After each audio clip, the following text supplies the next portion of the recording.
अर्जुन एक प्रतिष्ठित व्यापारी का इकलौता पुत्र था जो अपने पिता के व्यापार में हाथ बटाने के साथ साथ नए अनुभवों और साहसिक यात्राओं में गहरी रुचि रखता था। एक दिन उसने सुना कि जंगलों में एक दुर्लभ औषधीय पौधा उगता है जो किसी भी विषैले डंक का तुरंत उपचार कर देता है। यह सुनकर अर्जुन के मन में उस पौधे को खोजने की तीव्र इच्छा जाग गई। कुछ दिन बाद उसने अपनी यात्रा की तैयारी कर ली। थोड़ा खाना, पानी की मस्क, एक छोटा चाकू और अपने पिता की दी हुई तलवार साथ में रख ली। वह घोड़े पर सवार होकर सुबह सुबह निकल पड़ा। शुरू में रास्ता आसान था। हवा में ठंडक और सूरज की सुनहरी किरणें पेड़ों के बीच से छनकर जमीन पर आ रही थी। लेकिन जैसे जैसे वह आगे बढ़ा, जंगल घना होता चला गया। रास्ते संकरे और उलझे हुए थे। ऊंचे ऊंचे पेड़ों की शाखाएं आपस में ऐसे मिली हुई थी कि आसमान मुश्किल से दिखता था। दोपहर तक उसने महसूस किया कि वह रास्ता भटक चुका है।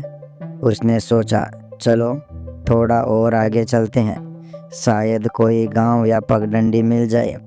लेकिन घंटे बीतते गए और चारों ओर वही हरा भरा पर डरावना जंगल था। अगले दिन सूरज उगा और डूब गया, लेकिन वह अब भी भटक रहा था। धीरे धीरे उसके पास का खाना खत्म हो गया। पानी की मस्क में भी कुछ ही घूंट बचे थे। भूख और प्यास से उसका शरीर कमजोर होने लगा। 7वें दिन तक आते आते अर्जुन का मन टूटने लगा।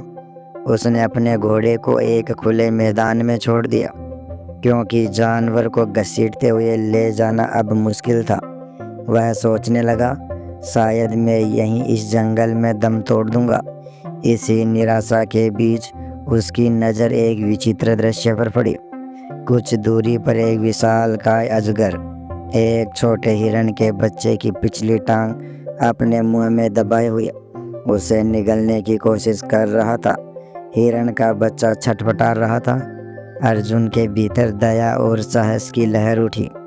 वह जानता था कि अजगर से भिड़ना जानलेवा हो सकता है, लेकिन उसके मन ने कहा, अगर मैं इसे बचा सकता हूँ तो मुझे बचाना चाहिए। उसने चारों ओर नज़र दौड़ाई। अजगर जिस पेड़ के नीचे था, उसकी एक मोटी डाल ऊपर से झुकी हुई थी। अर्जुन ने तुरंत तलवार निकाली और उस डाल को काटने लगा। अजगर पूरी तरह अपने शिकार पर ध्यान केंद्रित किए हुए था, इसलिए अर्जुन की हलचल से अनजान था।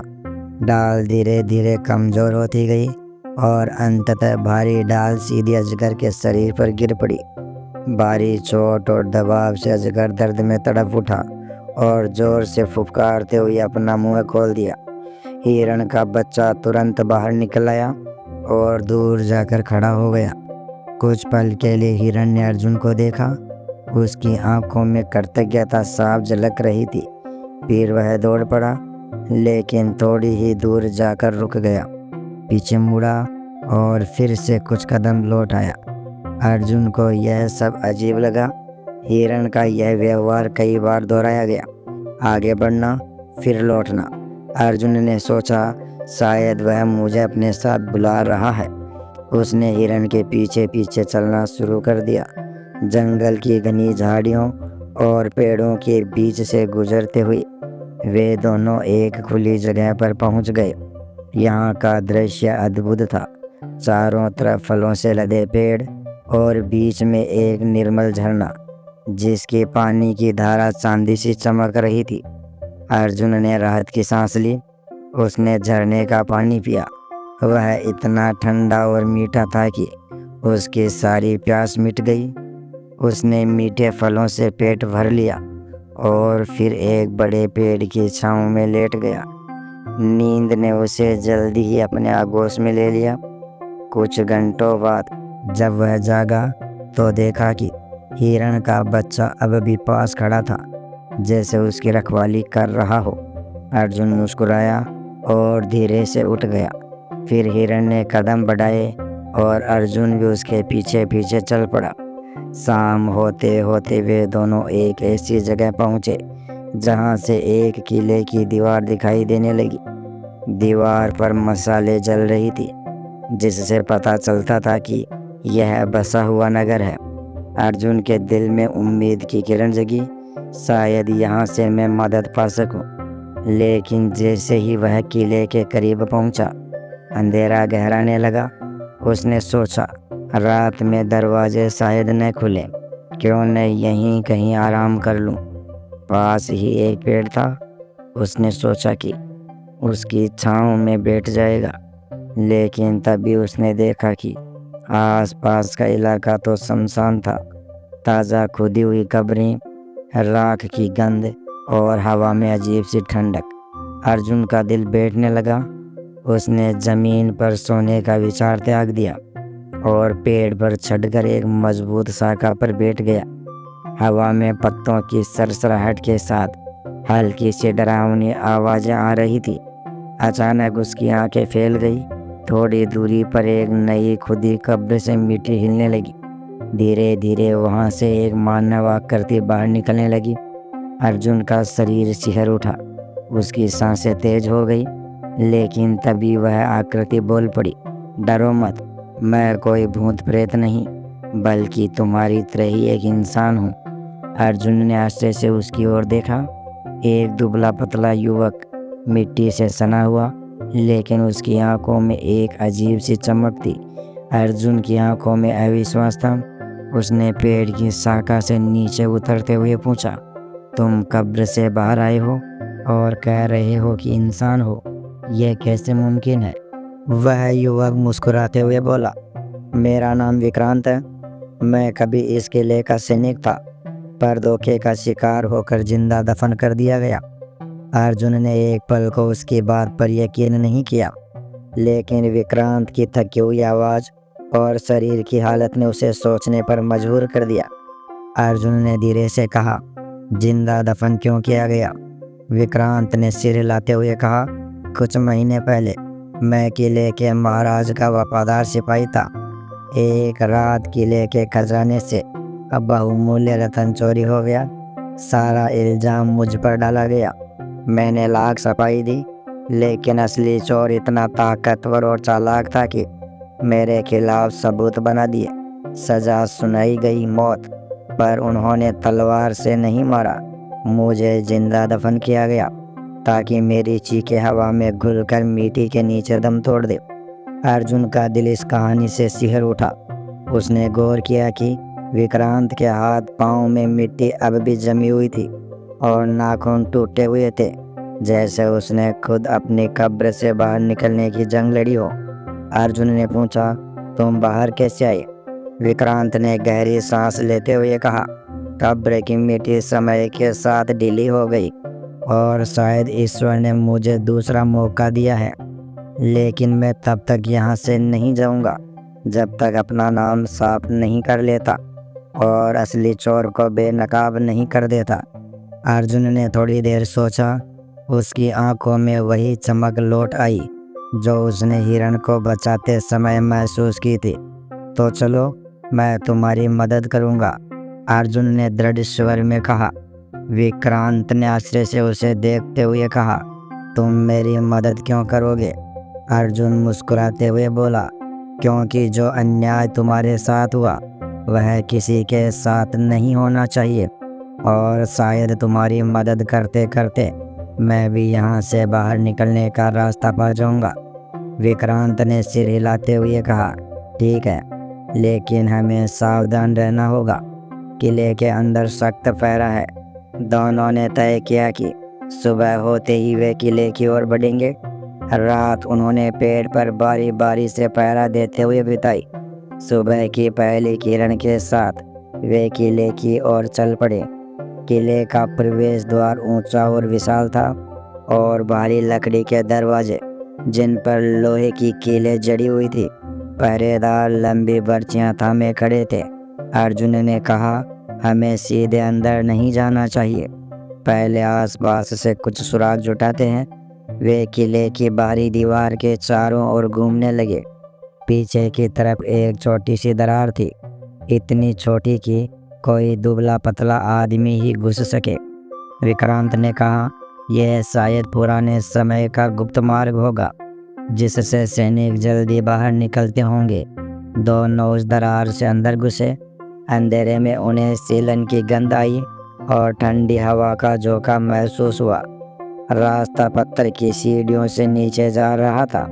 उन्होंने मशाल जलाने की सोची, लेकिन डर था कि रोशनी देखकर कोई आ न जाए, इसलिए वे हाथों से दीवार टटोलते हुए धीरे धीरे आगे बढ़े।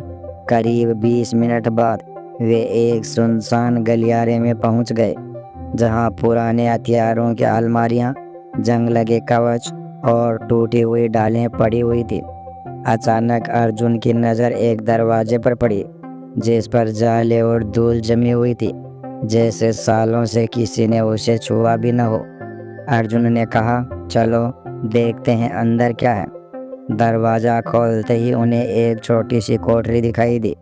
कोने में लकड़ी का एक संदूक था। विक्रांत ने सावधानी से उसका ढक्कन उठाया। अंदर पुराने दस्तावेज, मुहर लगे पत्र और वही रत्न था जिसकी चोरी का इल्जाम उस पर लगाया गया था। अर्जुन ने फुसफुसाते हुए कहा, कहीं यही तो वो चोरी हुआ रत्न नहीं है? विक्रांत ने कहा, इसका मतलब जिसने इसे यहाँ छुपाया वही असली गुनहगार है। लेकिन इससे पहले कि वे कुछ समझ पाते, पीछे से किसी ने जोर से कहा, कौन है वहाँ? दोनों ने पलट कर देखा। किले का एक पहरेदार मशाल लिए हुए खड़ा था। उसकी आंखें शक से सिकुड़ी हुई थी। अर्जुन ने तुरंत पास पड़ी ढाल उठाई और विक्रांत को इशारा किया। दोनों तेजी से भागे। पहरेदार ने शोर मचाया, चोर चोर। किले के गलियारों में दौड़ते हुए अर्जुन और विक्रांत को लगा कि दर्जनों कदम उनके पीछे पड़ चुके हैं। वे उसी गुप्त मार्ग की तरफ भागे, लेकिन अचानक सामने 3 पहरेदार तलवार तानकर खड़े हो गए।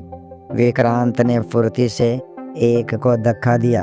अर्जुन ने ढाल से दूसरे को मारा और दोनों ने तीसरे को चकमा देकर रास्ता बनाया।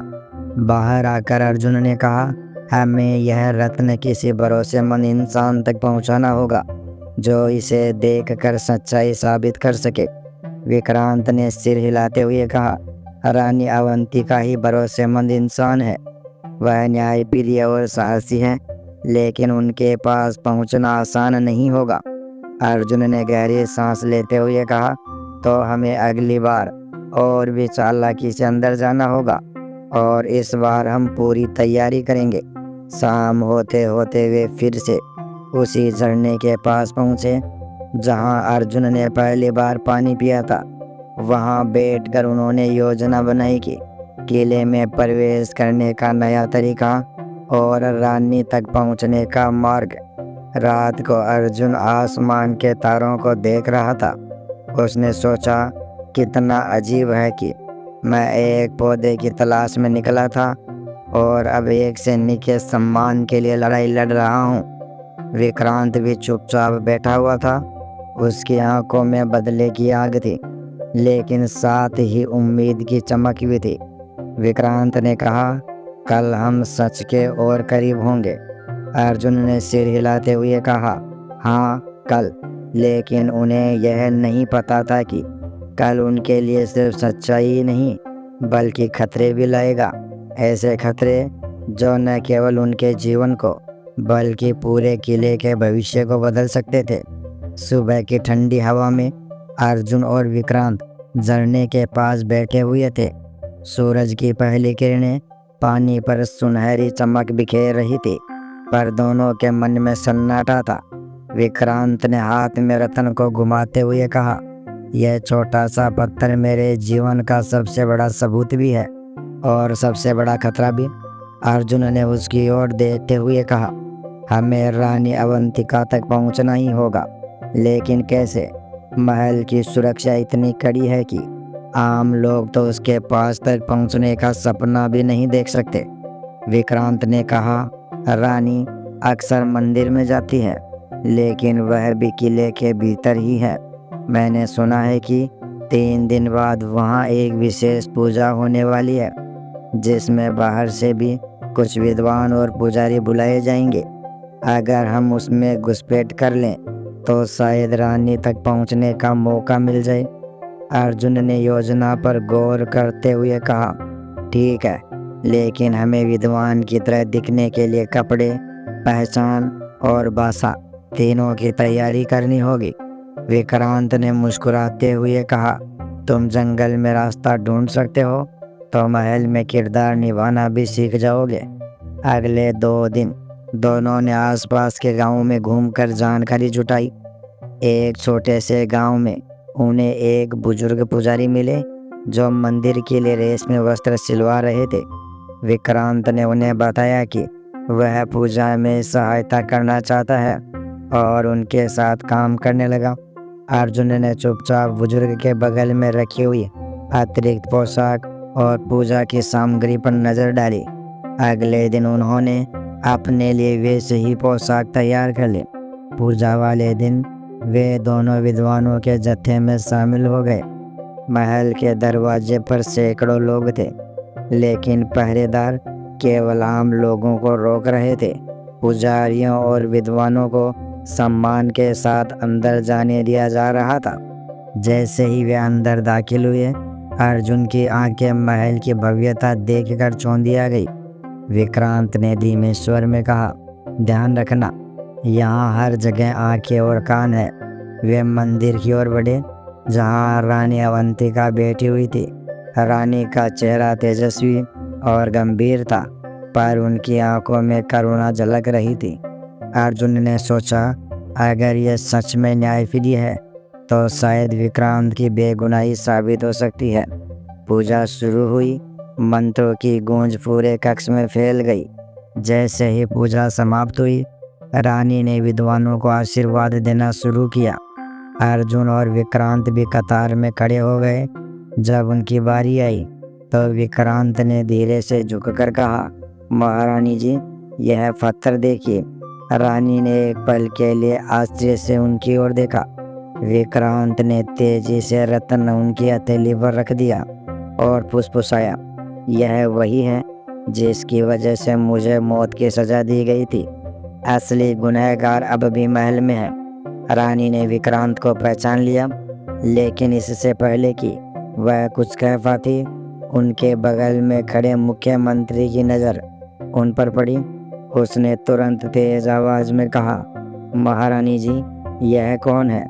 रानी ने संयम बनाए रखा और कहा, यह विद्वान है जिन्हें मैं शाम को अपने कक्ष में बुलाऊंगी। मंत्री ने शक भरी नज़र से दोनों को देखा, लेकिन चुप रहा।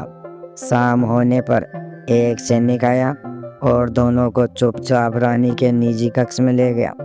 रानी ने दरवाज़ा बंद करके कहा, विक्रांत, मैं जानती थी कि तुम्हारे साथ अन्याय हुआ है, लेकिन मेरे पास सबूत नहीं था। अब यह रत्न सब कुछ बदल सकता है। अर्जुन ने पूछा, तो हम इसे किस तरह साबित करेंगे? रानी ने कहा, चोर मंत्री है, लेकिन वह इतना चालाक है कि सीधे आरोप लगाना आत्मघाती होगा। हमें एक जाल बिछाना होगा। उन्होंने योजना समझाई कि अगले दिन महल में महाराज की वर्षगांठ पर बड़ा समारोह होगा। उसमें सभी दरबारी मौजूद होंगे। रानी इस रत्न को खुलेआम पेश करेगी और घोषणा करेगी कि यह एक गुप्त स्थान से मिला है और चोर को सामने आने का आखिरी मौका है।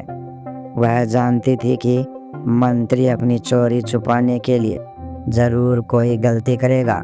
रात को अर्जुन और विक्रांत को महल के एक खाली कमरे में ठहराया गया, लेकिन उन्हें पता था कि मंत्री उन पर नज़र रखेगा।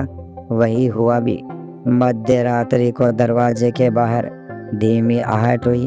अर्जुन ने चुपचाप खिड़की से बाहर देखा कि 2 पहरेदार मंत्री के आदेश पर कमरे के पास मंडरा रहे थे। विक्रांत ने फुसफुसाते हुए कहा, हमें अब और सावधान रहना होगा। अर्जुन ने कहा, और शायद हमें मंत्री के बारे में कुछ और ठोस सबूत भी चाहिए, ताकि कल वो किसी तरह बच न सके। सुबह से पहले दोनों महल के पिछले हिस्से में निकल पड़े, जहाँ विक्रांत को याद था कि एक पुराना तहखाना है। वहाँ केवल मंत्री और उसके चहेते ही जाते थे। उन्होंने रास्ता खोजते खोजते एक लोहे का भारी दरवाज़ा पाया जो आधा खुला हुआ था। अंदर अंधेरा था, लेकिन मसालों की हल्की लो टिमटिमा रही थी। अंदर घुसते ही उन्होंने देखा सोने के सिक्कों के ढेर, दुर्लभ आभूषण और कई ऐसे राजकीय मुहर लगे दस्तावेज जो चोरी की श्रेणी में आते थे। अर्जुन ने धीरे से कहा, यह सबूत मंत्री को ख़त्म करने के लिए काफ़ी है। लेकिन तभी पीछे से दरवाज़ा ज़ोर से बंद हो गया और उनके सामने तलवार हाथ में लिए हुए मंत्री खड़ा था। तुम दोनों मेरी मौत के फरिश्ते बनकर आए हो, उसने ठंडी हंसी हंसते हुए कहा। मंत्री ने पहरेदारों को बुलाया। चारों तरफ से तलवारें चमकने लगी। अर्जुन ने तुरंत पास पड़ी एक लंबी लकड़ी उठाई। विक्रांत ने दीवार पर टंगी हुई एक तलवार पकड़ ली। महल के तहखाने में युद्ध छिड़ गया। अर्जुन ने एक पहरेदार को गिराया। विक्रांत ने अपनी पुरानी सैनिक कला दिखाते हुए दो को बेअसर कर दिया। लेकिन मंत्री बेहद चालाक था। वह लड़ते लड़ते पीछे हटता गया और अचानक एक गुप्त दरार से गायब हो गया। अर्जुन और विक्रांत ने जल्दी जल्दी जितना सामान उठा सके उठा लिया, चोरी के दस्तावेज और गहने भी। सुबह होते ही समारोह में रानी ने सबके सामने घोषणा की, यह रत्न हमें गुप्त स्थान से मिला है और इसके साथ कुछ दस्तावेज भी है जो चोर की पहचान बताते हैं। मंत्री का चेहरा सफ़ेद पड़ गया। उसने कुछ कहने की कोशिश की, लेकिन तभी अर्जुन और विक्रांत ने सबूत पेश कर दिए। भीड़ में फुसफुसाहट फैल गई। पहरेदारों ने मंत्री को घेर लिया। रानी ने दृढ़ स्वर में कहा, आज न्याय होगा। महल का विशाल आंगन उस सुबह पहले कभी इतना गहमा गहमी भरा नहीं था। रानी अवंतिका के आदेश पर सभी दरबारी, सैनिक और नगर के प्रतिष्ठित लोग इकट्ठा हुए थे। ऊंचे सिंहासन पर रानी बैठी थी और उनके सामने लोहे की जंजीरों में जकड़ा हुआ मुख्यमंत्री खड़ा था। विक्रांत और अर्जुन एक तरफ खड़े थे। उनके हाथ में चोरी के दस्तावेज और रत्न थे, वही रत्न जिसने इस पूरे खेल की नींव हिला दी थी। रानी ने गंभीर स्वर में कहा, मुख्यमंत्री रघुवीर, तुम पर राज्य के खजाने की चोरी, राजकीय दस्तावेजों की हेराफेरी और निर्दोष सैनिक विक्रांत पर झूठा आरोप लगाने का दोष सिद्ध हुआ है। तुम्हारे पास कुछ कहने के लिए है? रघुवीर ने गहरी सांस लेकर कहा, महारानी जी, यह सब एक साजिश है। यह दोनों लोग बाहरी हैं जो मुझे फंसाना चाहते हैं। अर्जुन आगे बढ़ा और ऊंची आवाज में बोला, अगर हम बाहरी हैं तो ये चोरी के दस्तावेज, राज के मुहर वाले फरमान और तहखाने से बरामद सोना किसकी गवाही दे रहे हैं? महल के सैनिकों से पूछिए, इन सब पर किसका आदेश था? एक बूढ़ा सैनिक जो सालों से मंत्री के अधीन काम करता था आगे आया। उसने कांपते हुए कहा, महारानी जी, मैं सब सच बताऊंगा। ये सारे काम मंत्री के ही आदेश से हुए थे। हम डर के मारे चुप थे। भीड़ में हलचल मच गई।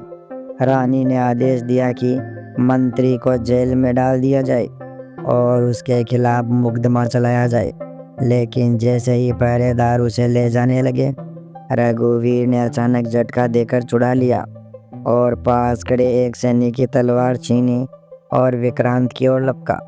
अगर मैं जाऊंगा तो तुझे भी साथ ले जाऊंगा। अर्जुन ने तुरंत बीच में आकर वार को रोका। तलवारों के टकराहट से चिंगारियां उड़ने लगी। मंत्री अनुभवी योद्धा था, लेकिन अर्जुन का साहस और गति उससे कहीं तेज थी। विक्रांत ने भी अपनी पुरानी युद्ध कला का इस्तेमाल किया। दोनों ने मिलकर मंत्री को घेर लिया। कुछ ही पलों में रानी के निजी अंगरक्षकों ने दौड़कर उसे काबू में कर लिया और इस बार उसकी तलवार दूर फेंक दी गई। समारोह के बीच रानी खड़ी हुई और ऊंचे स्वर में घोषणा की, सैनिक विक्रांत पर लगाया गया आरोप झूठा था। वह राज्य का सच्चा रक्षक है। उसे तुरंत सभी सम्मान और अधिकार लौटाए जाए। भीड़ में तालियों और जयकारों की गूंज फैल गई। विक्रांत की आंखें भर आई। उसने रानी को प्रणाम करते हुए कहा, महारानी जी, न्याय के लिए धन्यवाद, पर असली श्रेय अर्जुन का है। अगर वह न होता तो मैं आज यहाँ न खड़ा होता। अर्जुन ने हल्की मुस्कान देते हुए कहा, मैंने बस वही किया जो एक दोस्त को करना चाहिए था। अगले कुछ दिनों में राज्य में बड़ा परिवर्तन आया। मंत्री के सारे अपराध उजागर हुए और उसे जीवन भर के लिए कारागार में डाल दिया गया। रानी ने विक्रांत को महल का प्रधान सुरक्षा अधिकारी नियुक्त किया और अर्जुन को विशेष सलाहकार का पद दिया। हालांकि अर्जुन को औपचारिक पदों से ज़्यादा अपने सफ़र और आज़ादी की कद्र थी। एक शाम महल की छत पर खड़े होकर अर्जुन ने दूर जंगल की ओर देखा। विक्रांत उसके पास आया और पूछा, अब क्या करोगे? यहीं रहोगे या फिर अपने सफ़र पर निकलोगे? अर्जुन ने धीरे से कहा, मेरी जगह यहाँ नहीं है। मैं एक यात्री हूँ। मेरी राहें मुझे नए लोगों, नए शहरों और शायद नई कहानियों तक ले जाएगी। विक्रांत ने उसकी पीठ थपथपाई। तुम जहाँ भी जाओगे, मेरी दोस्ती तुम्हारे साथ रहेगी। अगली सुबह अर्जुन ने महल से विदाई ली। रानी ने उसे एक छोटा सा संदूक दिया जिसमें कुछ सोने के सिक्के और एक सोने का लॉकेट था। यह तुम्हारी बहादुरी की निशानी है। अर्जुन ने सिर झुकाकर आभार प्रकट किया और महल के बड़े दरवाजे से बाहर निकल गया। दोस्तों, इस कहानी से हमें यही सीख मिलती है कि चाहे रास्ता कितना भी कठिन क्यों न हो, अगर हम सच्चाई और ईमानदारी का साथ देते हैं तो अंत में जीत हमारी ही होती है।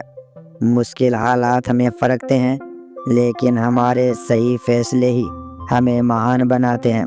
आपका समय देने के लिए दिल से धन्यवाद। अगर आपको यह कहानी पसंद आई हो तो इसे लाइक कीजिए, अपने दोस्तों और परिवार के साथ शेयर कीजिए और ऐसी ही प्रेरणादायक कहानियों के लिए हमारे चैनल को सब्सक्राइब करना मत भूलना। मिलते हैं अगली कहानी में, तब तक के लिए नमस्कार।